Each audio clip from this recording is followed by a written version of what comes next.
os deputados estaduais Marcelo Freixo e Flávio Bolsonaro são conhecidos aí porque divergem praticamente em tudo, né?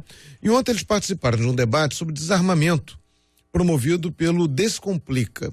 E este evento aí tinha por objetivo ajudar candidatos que farão o Exame Nacional do Ensino Médio. E a Lupa acompanhou a conversa e checou aí alguns dos argumentos usados pelo Marcelo Freixo e pelo Flávio Bolsonaro. E o Leandro Rezende, que é repórter da agência Lupa, apresenta aí os resultados dessa checagem. Bom dia, Leandro. Bom dia, Molica. Bom dia para os ouvintes da CBN. Então vamos lá, né? O que eles disseram? Vamos lá, tem uma frase aqui do deputado estadual Flávio Bolsonaro, aspas, há um estudo da Universidade de Harvard dizendo que quanto mais cidadãos armados, a tendência nesses locais é o número de homicídios cair, fecha aspas. Falso. Molica, essa informação mencionada pelo Bolsonaro é falsa e eu vou explicar por quê. Ela remete a um texto publicado em 2007 numa revista de estudantes da Universidade de Harvard, nos Estados Unidos, que voltou a circular com força aí nas redes sociais no ano de 2015. Antes disso, em 2009, o David Hemingway, um dos diretores de Harvard, emitiu um parecer em que classificou esse texto como sendo um trabalho que ignora todos os estudos sobre violência, além de ser polêmico, enganoso e com dados incorretos e ilógicos. No site do Injury Control Research Center, também da Universidade de Harvard, é possível ainda identificar 5 estudos que relacionam o alto número de armas à maior incidência de homicídios. Foram analisados, por exemplo, os homicídios registrados entre 1988 e 1997 em 50 estados americanos. E aí, por esse estudo, ficou comprovado que onde havia mais armas de fogo, aconteceram mais assassinatos. Um outro estudo, que analisou os índices de 26 países no começo dos anos 90, também chegou à mesma conclusão de que mais armas aumentam o número de mortes. E aí, Molica, o portal Snopes, que faz checagem de dados e é um parceiro da Lupa na rede internacional de checagem de fatos, também já havia apurado aí essa informação sobre o suposto estudo de Harvard que relaciona aí armas e homicídios. E também concluiu que esse estudo é falso, que ele é inverídico. Nós entramos em contato com o deputado Flávio Bolsonaro, que informou ter realmente usado esse artigo feito pelos estudantes da Universidade Americana do que a gente está falando aqui. O deputado também destacou que os 2 autores desse texto são reconhecidos internacionalmente pelo trabalho crítico às políticas de restrição às armas de fogo. Molica. Ok, vamos lá. Agora vem uma frase do Marcelo Freixo, né, que é do PSOL. Aspas.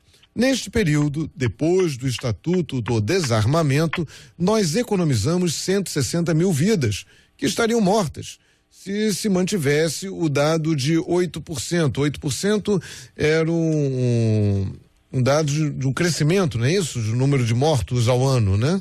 Isso, Malico. Vamos lá. E qual é a avaliação que vocês fazem dessa frase aí do Marcelo Freixo? Exagerado.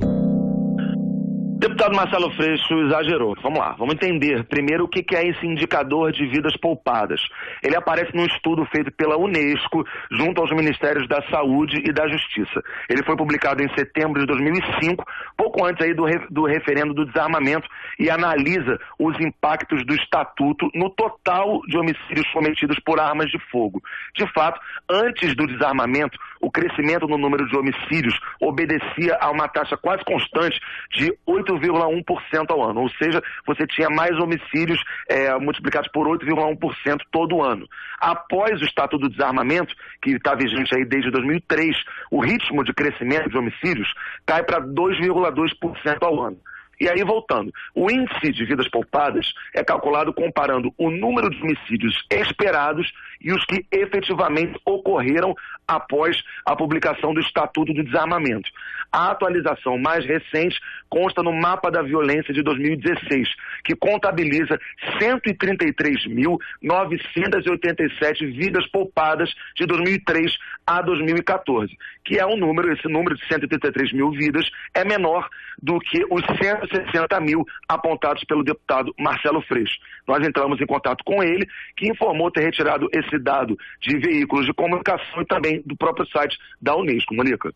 Pois é, tem que diminuir dos 8%, 8,1%, tem que tirar os 2,2%, né? Quer dizer, houve uma queda, mas não foi uma queda, como você falou, a informação dele foi exagerada. Houve efetivamente, mas não tanto. Mas vamos lá, agora uma outra frase aqui do Flávio Bolsonaro. Aspas. Segundo o IPEA, de 2005 a 2015, a taxa de homicídios por 100 mil habitantes subiu 22% em média em alguns estados. 232% no Rio Grande do Norte. Em alguns estados, as taxas diminuíram. Em São Paulo, mais de 40%. No Rio, mais de 30% de redução. Vamos lá. Verdadeiro. O deputado Flávio Bolsonaro acertou nessa. Um estudo do Instituto de Pesquisa Econômica Aplicada, o IPEA, que é feito aí em parceria com o Fórum Brasileiro de Segurança Pública, mostra que em 2005 ocorreram 48.136 homicídios no Brasil. Em 2015, esse número sobe, né, e ele fecha em 59.080 homicídios. Esses 10.944 homicídios a mais representam um aumento de 22,7%. Alguns estados nas regiões norte e nordeste do Brasil tiveram uma alta de mais de 100% na taxa de homicídio nesses 10 anos. O Rio Grande do Norte, como falou o deputado Bolsonaro, realmente teve um crescimento recorde de 232%. Em 2005, a taxa de homicídios no estado era de 13,5 para cada 100 mil habitantes. Em 2015, passou para 44,9. No Sudeste, por outro lado, houve uma melhoria nesses números. Em São Paulo, a taxa de homicídio caiu 44,3%, de 21,9% para 12,2%. E no Rio de Janeiro, caiu para 13,4%, teve uma queda, né, de 13,4%, de 48,2% para 30,6%. Mônica. Só para a gente entender, Leandro, é que tentando juntar essa questão com a questão anterior, né, com a frase anterior. Os números, as taxas de homicídios continuam crescendo no Brasil, melhor, a taxa de homicídio continua crescendo no Brasil, só que ela cresce a um ritmo maior do que aquele que ela crescia quando houve o Estatuto do Desarmamento, tá certo?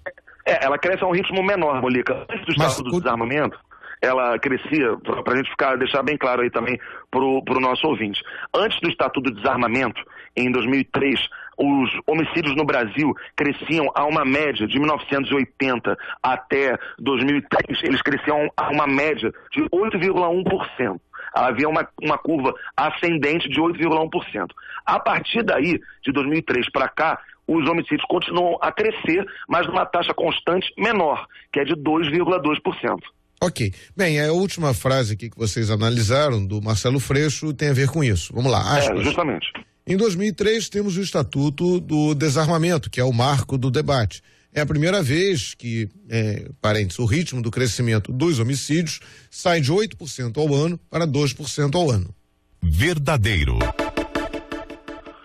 Mônica, pois é justamente isso que a gente estava falando. A frase do deputado Marcelo Freixo está correta e ele se baseia no Mapa da Violência de 2016, produzido pela Faculdade Latino-Americana de Ciências Sociais, a Flaxo, que de fato mostra que há um ponto em que os homicídios no Brasil reduzem o seu ritmo de crescimento. Segundo esse estudo mencionado pelo Freixo, os homicídios cometidos por armas de fogo cresceram ao ritmo de 8,1% entre 1980 e 2003. No primeiro ano da série, lá em 1980, foram cometidos 6,1 mil homicídios.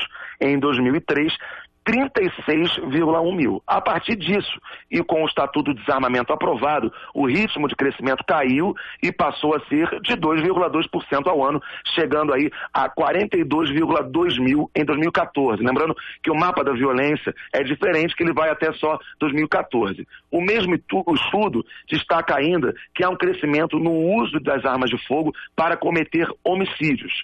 Se em 1980 apenas 43,9% dos homicídios eram cometidos com armas de fogo, esse percentual subiu para 70,8% em 2003, se mantendo constante até 2014, fechando aí em 2014 em 71,7% dos homicídios brasileiros são cometidos com armas de fogo, Mônica. Ok, Leandro, enfim, de qualquer forma, os dados são sempre assustadores, né? Obrigado, Leandro, bom dia, bom fim de semana. Bom dia, Mônica, para você também, um abraço.